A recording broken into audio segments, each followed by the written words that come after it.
Hey friends, what is up and welcome to the vlog. Yes, I am vlogging again, or at least attempting to. I want to focus more on just like day-to-day stuff that I'm doing because as with most people, my mental health has been pretty bad. So I've just been trying to read, and I'll update you guys on the things that I've read this week and some of the things that I am reading. But I just wanted to put it out there that we're all really struggling with stuff right now. I don't know a single person who isn't. And me personally, I have decided to go back to therapy. And one of the things that has really been helping me that I've learned from my therapist and learned from reading some other books is to identify the voice in my head and to kind of look at it as a separate entity. Because I feel like a lot of the time people are not compassionate towards themselves. So we wouldn't speak to ourselves as we would speak to friends. So I try to keep that in mind, and then at the same time remind myself, especially with the OCD that I have, I try to remind myself that, it's just my brain. Sometimes you can't really ever can't control your thoughts, you can't control your brain. It is what it is. And I try to picture my brain as sort of a separate entity, and then at the same time I try to show myself a lot of self-compassion. So if I say something negative to myself, or if I'm feeling down and I really address why I'm feeling down, I will try to be more compassionate with myself. So for example, I've gained a lot of weight over the last 6 months, and for a while it was really getting me down, and not for any other reason other than just myself and some of the things that I was going through. And it became very apparent, like sign that things were not really going okay for me. And I found myself being really down on myself when I would eat something unhealthy, or if I wasn't exercising or whatever, and that can turn into something else. So I tried to remind myself what I would say to other people in my life if they were also experiencing this, and sort of turned it into self-compassion. And once I addressed that that was something that was, upsetting me, I could pick out throughout the day times when I would speak mean to myself. So I'm trying to do that. At the same time, what I've been really trying to do is just carry on business as usual as much as I can. So there's been a lot of traumatic things that have happened. Oh, there's a helicopter. I'm sorry if you can hear the helicopter, but there are a couple of traumatic things that have happened in the last 2 or 3 months. My grandmother passing away from COVID. COVID itself has just been a nightmare. There's been some changes at work. They are good, but they are stressful. Same thing with my divorce finally being finalized. That is good news. We are happy about that, but it is still stress. And as my therapist reminded me, stress is stress no matter what, whether it's good stress or bad stress, but it can affect the brain. And we put a lot of effort into our appearance and, the content that we create, or our conversations with other people, or exercising, and we don't really take care of our brain. So a lot of this vlog is just going to be me, just chilling and sitting with you guys and talking to you guys about what I'm reading and sort of what I'm doing, and things like that, because that has been my saving grace over the last month. I'm finally coming out of feeling really terrible. It's like hit or miss on a couple of days. Yesterday was a really bad day for me. Today has been a pretty good day. It's kind of hard. Like I said, everybody's sort of going through something. But I did want to start out this vlog with what I have read over the last couple of days, and then what I'm currently reading. So the first book that I did read and finished, I read this over the last month. It took me a month to listen to the audiobook. I ended up giving it 3 stars, but it's The Wedding Date. It follows 2 characters, Alexa Monroe and Drew. I don't know Drew's last name. I don't remember it off the top of my head. Basically, Alexa is an aide to the governor or mayor, I can't really remember, of California, and she is trying to push this art initiative to at-risk youth, primarily African-American at-risk youth, which is basically a program where you get mentorship. And it's really important because there is definitely a gap between the ages of like 11 and 16, 17, where people start falling under the radar, especially in the Black community, because, and like I said, this is a real thing. When you're younger, you have a parent that takes care of you. When you're an adult, obviously it falls on you to kind of take care of yourself. And once you're an adult, it's like a different kind of system that you go into if, you do start acting out. So I really like that aspect of the book. And she meets our other character, Drew, in an elevator one night. And Drew lives in Southern California, I believe, and she lives in Oakland. So they're a little bit away. But basically Drew, after some communication convinces her randomly to be his wedding date, to his ex-girlfriend's wedding, and that's kind of how Alexa gets roped into it. Now, things I liked about this book, the romance was a little bit cringy to me, I think because it was very much so insta-love and there was a lot of miscommunication between the characters. Like, I often found myself just rolling my eyes at the fact that they weren't saying how they felt. But overall, I enjoyed it. Like, I had fun reading it. Like I said, I gave it 3 stars. The plot is pretty, I don't know, like bare bones, I would say, but I have picked up the second one and I am excited to read it. The second book I read is Well Played, which is the sequel to Well Met, and this actually follows a character that was in the first one. If you have read the first one, it follows our main character Emily, and she becomes a tavern wench at the Renaissance Festival. And one of the other tavern wenches is a lady named Stacy, and that is what who Well Played follows. It follows Stacy, and she is kind of hooking up with a guy at Renaissance every year, and at the end of this Renaissance, where the book begins is the end of this year's Renaissance, she gets a little bit drunk and sends him a message, and she thinks she's sending it to him personally, but you find out later that it's actually on the public Facebook page. So the beginning of the book is sort of like 40% of it is them communicating and, you know, kind of starting up a romance and talking about like Renaissance and meeting and all of that. You find out later that who she is messaging is not actually who she thinks. The reason why I like this book is because for me, it has that autumn vibe, and I'm really into autumn right now. It is seriously my favorite time of the year. Like, I definitely think that it being autumn is sort of helping my depression a little bit. But also, I like Stacy as a character. She's very strong-willed. She's very caring and kind with her family, because a lot of this book focuses on the fact that she wants to leave the small town that she lives in, but she doesn't want to because of her mom. So she kind of battles with knowing when enough is enough and when she should really start focusing on herself again. It does have a lot of the characters, obviously, from the first book, because they are a tight-knit group of friends. So I gave this 4 stars. The reason why I took 1 star off is, for me, the pacing was pretty terrible. I feel like the beginning of the book wasn't rushed because it was 46% of the book, but I felt like it lacked a little bit. Like, I feel like maybe it could have been a little bit faster, which would have given more development in the second half of the book. But for me, and once you read it, you might kind of understand that a little bit better if you do choose to pick it up. But for me, I feel like it either needed more pages, like it needed to be bigger, or the beginning part of it needed to be shorter. So overall, like, I like the romance, I like the setting, I like the plot. I really do enjoy this series, and I'm excited to pick up the 3rd one. Apparently, it follows April, who is the main character from the first book's sister, the sister that she actually goes to help. So now I'm going to get into the books that I'm currently reading. I am trying to read A Court of Frost and Starlight. Now, I do obviously like the original 3, and when I read this novella, I gave it a really scathing review. I think I did an entire video about it. But for me, it just felt very campy. Now that we're in a better season, it feels a little bit better, but also at the same time, it does still sort of read like a fan fiction. So, but it's also shorter, so I wish maybe it was longer. That would add to more of the depth. This is the novella that follows A Court of Thorns and Roses, the original 3. If you're not familiar with this series, I don't really want to talk about what the book's about because I don't want to give away, like, talking about it would give away a lot of the other books if you haven't read it. But so far I'm not loving it. It's probably sitting at like a 2 or 3 star. It's definitely not as bad as I remember it from the first time. The next book that I'm reading is Kingdom of Ash, Throne of Glass #7.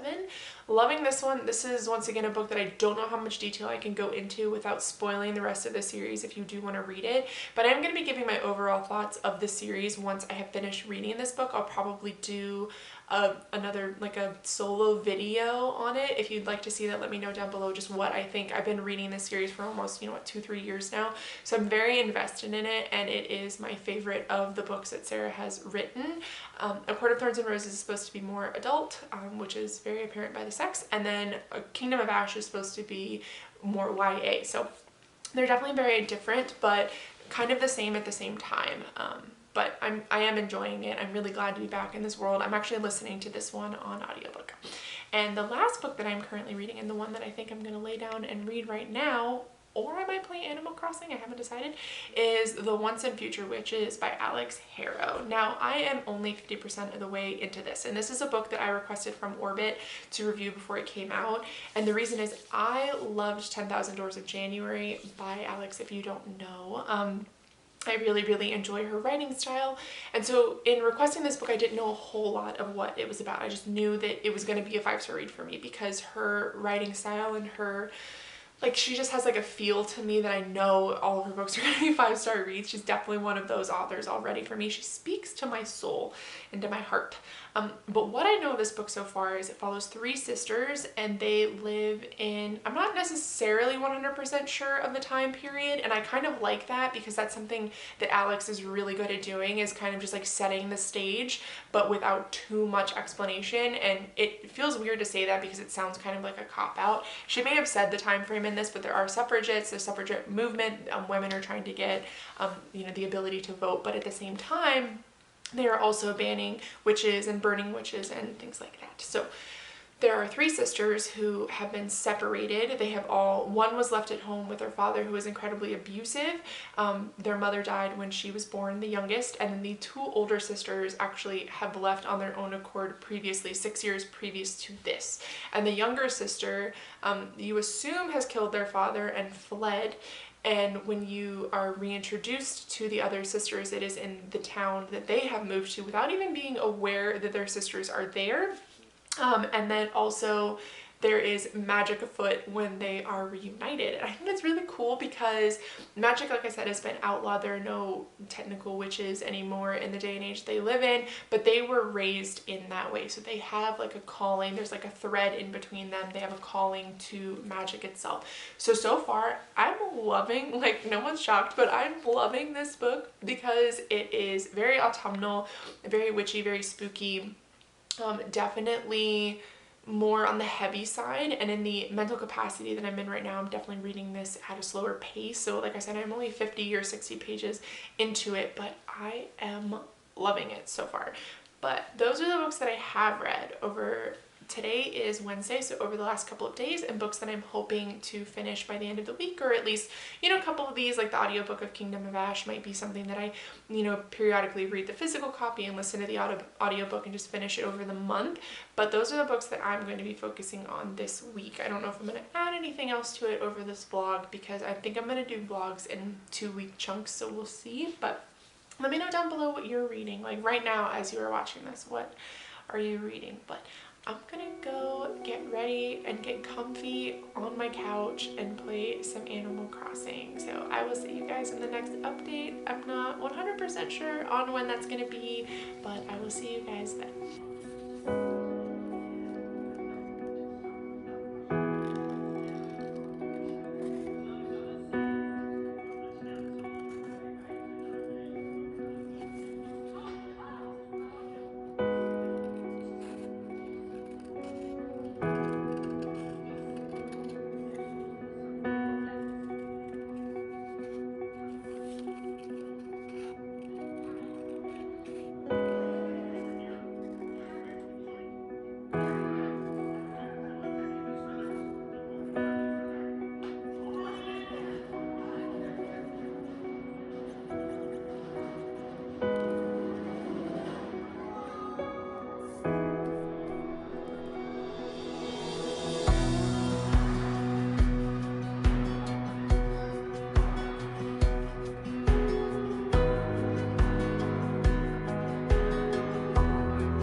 Okay, we're doing a little update on the phone because I just finished Aurora Burning and I have thoughts that I need to convey to you guys because you guys know Aurora Rising is my favorite book by J. Kristoff. Honestly, I feel bad saying this. I don't like his books anymore.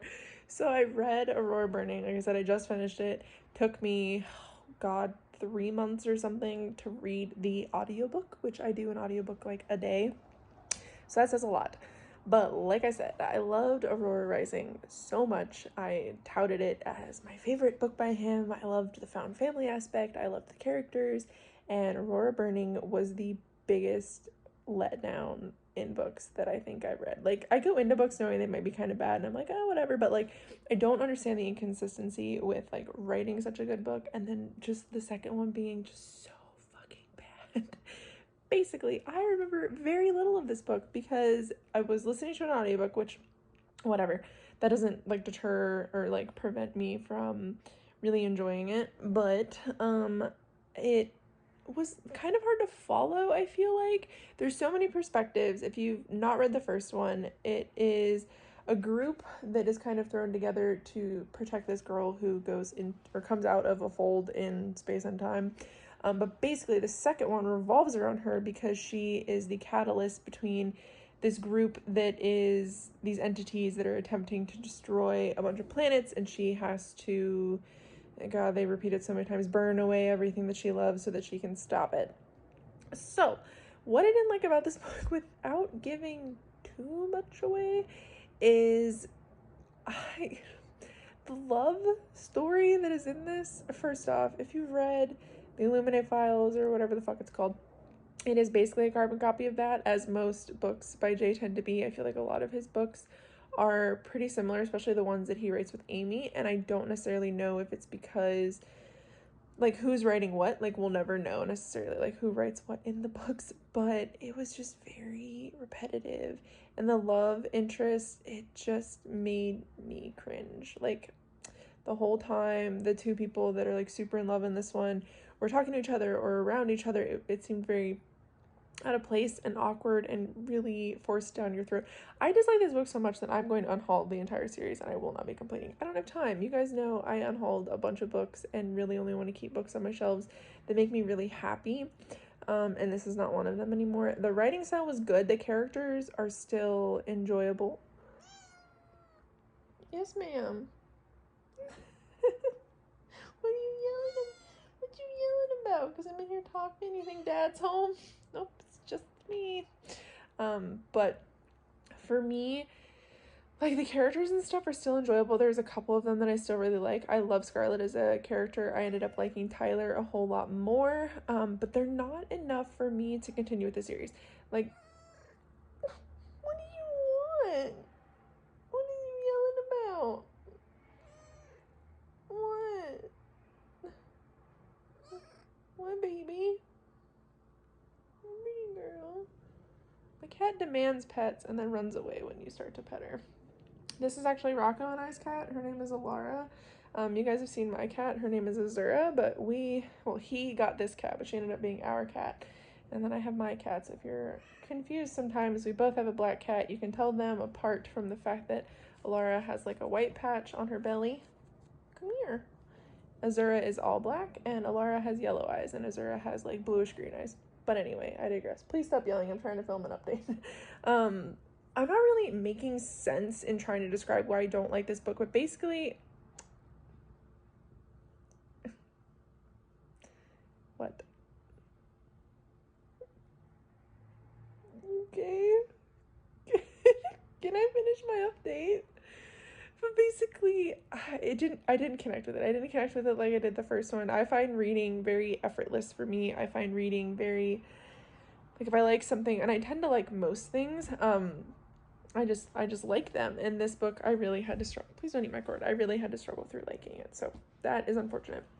But right now, I am finishing a book that I've been reading for a while that I am actually liking. Look at me go. Let's take a hint, Danny Brown. Sorry, I'm trying to keep my phone away from my cat. Ma'am, please stop. I am 142 pages into it, so my goal is to try to finish this before Rocco comes home. I don't know if I can, but that's what I'm going to try to do. I'm sorry, like I said, my update is all garbled. I'm not having the best mental health day today, but I did want to just kind of sit down with like fresh thoughts on what I'm thinking of the book. So I'm going to continue to relax. I've had a very relaxing day despite how I've been feeling, so I'm going to continue with that, and I'll let you know what I think of Take a Hint, Danny Brown when I do finally eventually finish it.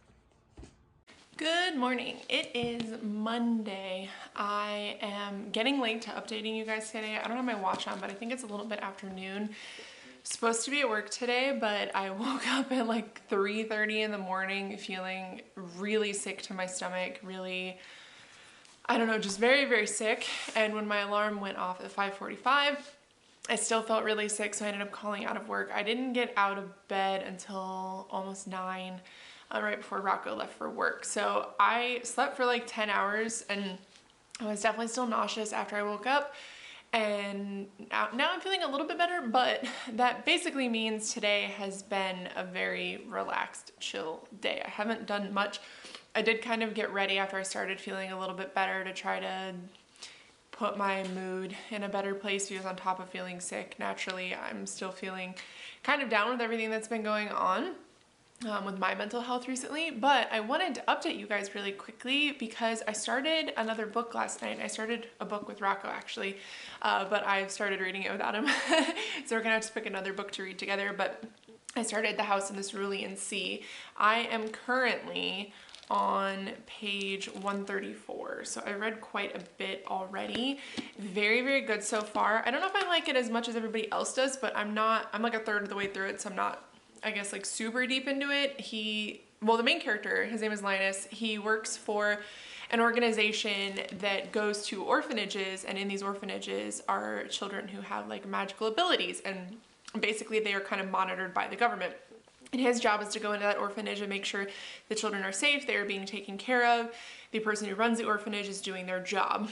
So he gets an assignment, it's like a level 4 classified assignment, where he goes to this orphanage that he's never heard of, no one's ever heard of it, because it is highly classified, and the children there are not the average run-of-the-mill magical children that he normally interacts with. So just as an example, one of them is the son of Satan. He is like the Antichrist. And so it's very weird. I'm liking it. I like the vibe and the atmosphere. I'm hoping I end up really liking it because of the characters. I think there are so far some good messages, because overall, the thing that's repeated throughout the book is that they are just children. And I feel like it's definitely one of those stories that represents children who come from terrible situations being given like a worse lot in life, as opposed to what, you know, they really deserve, because they are children, and every child deserves to be safe and happy and able to grow and change. So I definitely see that. Also, I believe there is gay representation in this book. I haven't really picked up on it, although I think Linus might be. It's kind of hinted at when his neighbor is kind of addressing him. And also I know there is a bit of a romance, I believe, between Linus and the caretaker of the orphanage that he is visiting. So far, liking it, not loving it. I definitely would also say that I'm not a fan of the writing style. The writing style is very, I don't know, blunt, I think, in a way. It's very much so like storytelling, in that you would just say, this is what happened, this is what happened, you know, like saying more than like showing. Like, it's just very much like, this is what's going on. But I don't hate it, so I'm not like enraptured by it. Like, my overall enjoyment of the book is not very high, or not necessarily not very high, but not as high as I thought it would be. But I wanted to update you guys because my goal is to finish what I have left. This is what I have left. So I have a little over 200 pages, I think, left. So my goal is to finish that before Rocco gets home. So I did just want to update you guys really quickly because I know people have been loving this book and I wanted to get on the hype train. So I got it from the library. I didn't buy it because I didn't know if I was going to truly love it or not. So I'll let you guys know in a later update what I am thinking of it. But for now, I'm just going to go relax on my couch, hang out with my cat, and try to feel better today. I hope you are taking care of yourself.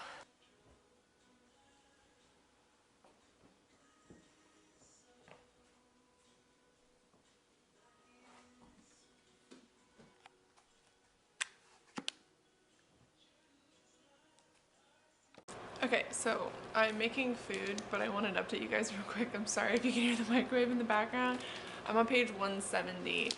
I have to say, this is probably not the book that I should have read right now. I know a lot of people said that it's very like whimsical and sweet, and I can definitely get that. I'm going to finish it, but this is definitely a book that I have to read in spurts. So I'm also going to try to finish Take a Hint, Danny Brown today in between this. But I am gonna put this out here, and this seems like a weird thing to like let people know, but if you have pure O or harm OCD like I do, I'm finding this book very triggering for that, because a lot of my OCD is tied to like who I am as a person, and like, I mean, if you have it, you kind of understand, but it's basically like who I am as a person, what we're capable of as people, what that says about me, what that says about other people, and this book kind of brings that into question. Now, it definitely is very much so like, oh, like that doesn't define you, blah, blah, blah. So it's supposed to be done in like a nice way, and like a good way that says, you know, no matter how you were raised or what you might think, like that's not 100% true. So it's done in a good way, but it gets me thinking about my OCD, and you should be thinking about it, because the only way the only way to get rid of OCD, which you can't technically do, is to go through it to kind of like minimize the symptoms of it. So it's good in that sense, but I kind of have to be in a headspace where I'm capable of kind of digesting things that make me think about that. So fortunately, I'm gonna have to set it down for now, but I am almost halfway done. I don't know when I'm gonna finish it, but I am going to start reading Take a Hint, Danny Brown, and eat some leftovers. But I did just want to update you guys really quickly because it got me thinking. So, oh, there's my food. So that is going to be this update. I just want to let you know that if you also, because I've had a lot of people say they have the same kind of OCD that I have. If you do have the same kind of OCD that I have, just be wary that this could kind of cause a little bit of a spike for you. Hey guys, what's up? Welcome back. It is Friday, October 9th. It is 1 p.m. I actually need to bounce. I am going to go get my nails done, and then I think I'm probably going to go for a walk. I only worked 8 to noon today. We technically had today off, but I wanted to make up some hours because our hours have been a little bit shorter at work. So I did volunteer to work today for a little while. So I do have a couple of things that I want to achieve today, but sorry if you can hear my cat's toy, but I do want to talk about what I'm reading and what I'm thinking of it, because my goal today is actually to finish what I'm reading. First book that I actually started, and I don't know why, because I'm reading 6 other books and this book is over 800 pages, but I started Crescent City. I'm a big fan of Sarah, and I'm a big fan of like kind of how she writes and the terms that she uses and things like that. Like she definitely says like male and mate and, you know, whatever in this book, but she kind of pokes fun at it. It's kind of cool.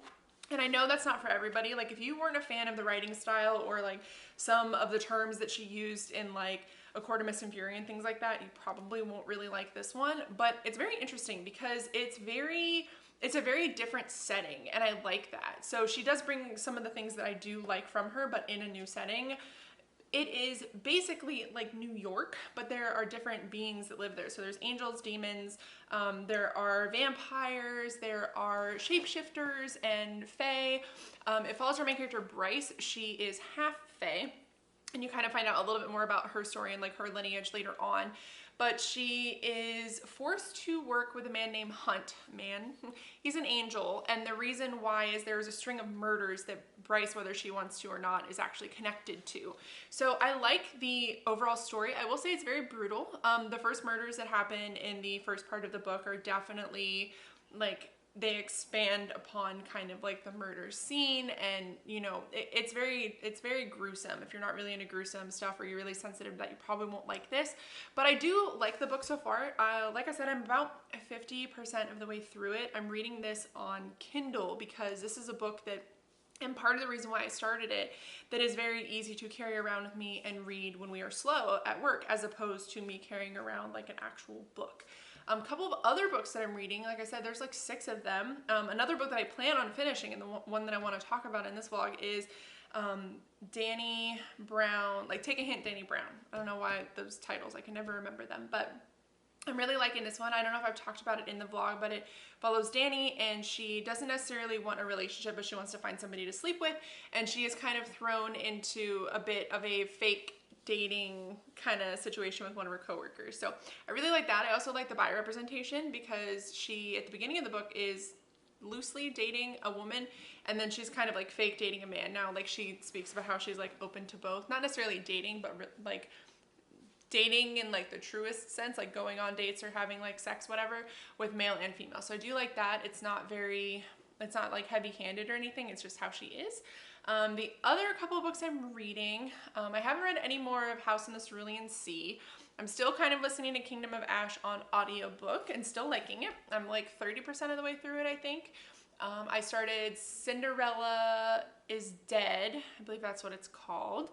I'm like 10% through it. I don't even remember the main character's name though. I started listening to this audiobook at work and I think there might have been too much going on, so I'm definitely going to restart the audiobook. But Cinderella is Dead is actually our pick for the bi-monthly book club, so if you're interested in that, you should read along with us. I think the live show is the beginning of November. I think it's like November 7th, which is the day after my anniversary actually, so hopefully I'm able to make that one. I don't see why I wouldn't.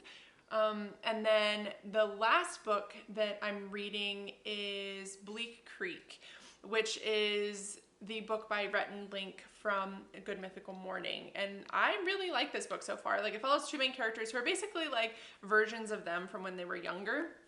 And they live in the small town of Bleak Creek, and they have another best friend. Her name is Alicia, and she is taken from them after they get in trouble. She's taken and sent to a reformatory school. But the thing about the school is there have been murders and missing people that have come out of there. And people who do come out that aren't murdered or, you know, or haven't died or whatever, I guess they're just considered deaths, but you kind of know, like if you follow them, that there are actual murders that are happening.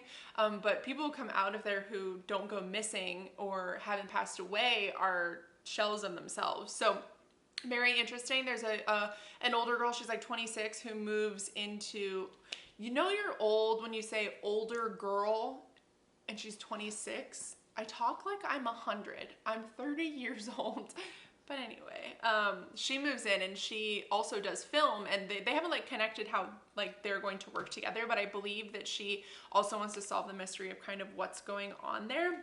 This is a book that Rocco and I are actually reading together, so each night before we go to bed, him or I will read a chapter out loud to each other. So I'm really liking that, and I think the reason why I like the book and liking the book so much is because it's like fun to read with your significant other, you know what I mean? Like, it's like laying in bed with your partner and reading a book together is like all I've ever wanted, so it's cool to have that. But those are the books that I'm reading. I need to get changed and get on the road. I need to swing by my house. There's a couple of things that I need to get done. And I also want to go for a walk. I need to clean. I need to dye my hair. So I got a lot that I need to do. My cat is also eating a string that's hanging off the couch. Like, today is just a very hectic day. So I'm going to get changed, but hopefully I'll see you guys a little bit later with some reading updates. I don't necessarily know, like, I don't know, I'm like struggling getting back into filming and like enjoying what I'm filming, so we'll see. But yeah, I'll see you guys a little bit later, hopefully with some actual reading updates.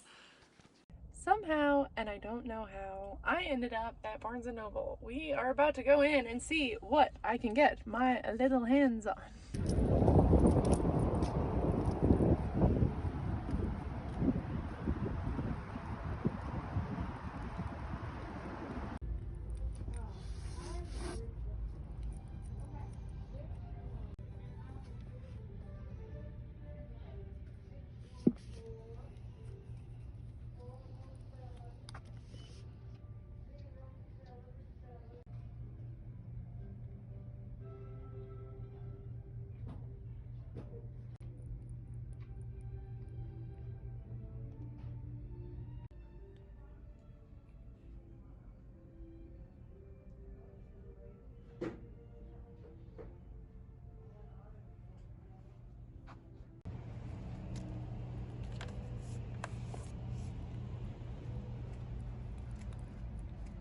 Okay, I am back from Barnes & Noble. As you can tell, I am back home, but got my nails done. They're like purple or brown with like purple shift to them. I don't know, I was going for autumn. But I want to show you guys what I got because I showed you a lot of like the things that they had there that I really wanted to get. I almost got Addie LaRue, but I didn't. I almost got Clap When You Land, but I didn't. I want to wait until I see more reviews. Addie LaRue, I'm like hesitant. Like, I've heard good things about it. I've seen some negative reviews, but mostly I've heard good things. But the reason why I didn't get it is because I don't know, with Victoria, like her writing style and her characters don't really speak to me. Well, her writing style speaks to me, her characters don't speak to me. So I'm gonna try to get it from the library whenever the heck it's gonna be available. And I didn't get Clap When You Land because I haven't heard anything about it, and I wanted to, you know, like do some research before I got it. The books that I did get though, I've heard great things about. I got Burn Our Bodies Down because I love Rory Power like a lot. And I wanted to grab this because I have a copy from the library and I need to return it. But I know it's like her writing style that I really like. And if I don't like this, I'm going to be crushed because obviously I have now purchased it. But I don't know, I really like her stuff. The air burns me from the inside out. Fire is not like this, not the way I know it. I forgot it could hurt. I forgot it could move. So it says, fresh and horrible and beautiful. Readers will consume and be altered by wilder girls. As twisted as it is beautiful, and there's something feral and ferocious about this book. So, I don't know, I've just heard good things about it, so I wanted to pick it up. Naturally, because my Kindle borrow from the library is almost up, I got Crescent City, and now I can see how actually massive it is. It is 800 pages. Like I said, I'm about halfway through it. This edition is beautiful. Like, look at the art on the inside and the cover of the book. I mean, Sarah's got one hell of a budget, I think, for her books because she is such a beloved author by people.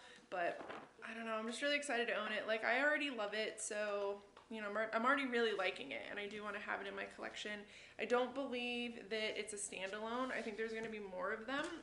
Like I said, I didn't want to read it at all.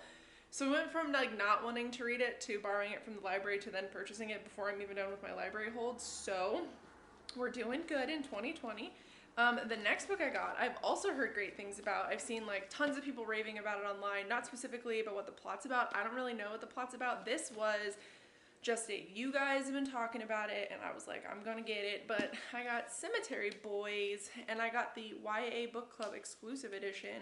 So all of the like cover and the wording on the side and then all of the drawings on the back, as you can tell, they're shiny because they have like a texture to them. And then this is what the book looks like. So it's very beautiful. I mean, very beautiful. This is a book that I would leave naked on my shelves, except I don't do that because I'm not a monster. It says, when his traditional Latinx family has problems accepting his gender, Gadriel becomes determined to prove himself a real Brujo. With the help of his cousin and best friend Maritza, he performs the Quinces ritual himself and then sets out to find the ghost of his murdered cousin Miguel and set it free. However, the ghost he summons is actually Julian, probably just Julian Diaz, the school's resident bad boy, and Julian is not about to go quietly into death. He's determined to find out what happened and tie up some loose ends before he leaves. Left with no choice, Gadriel agrees to help Julian, so that they both can get what they want. But the longer Gadriel spends with him, the less he wants to let him leave. So, I think it'd be pretty cool if it's a love story between a boy and a ghost.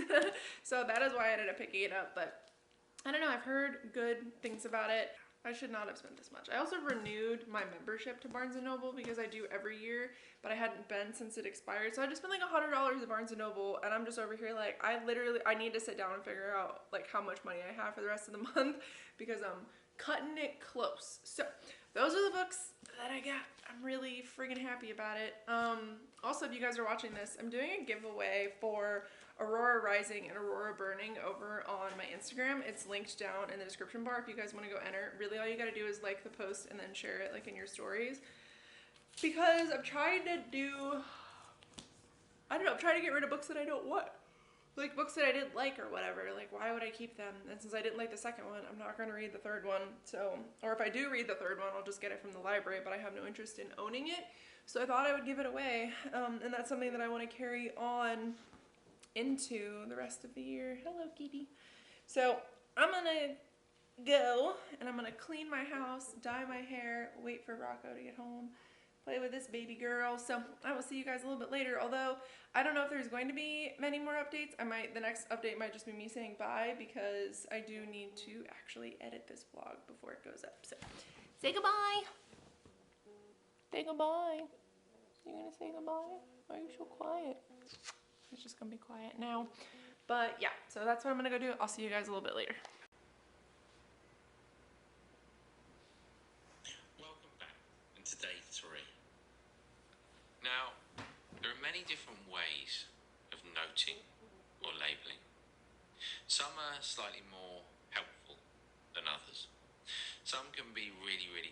So this isn't about trying to, when we're noting,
So I didn't get any reading done.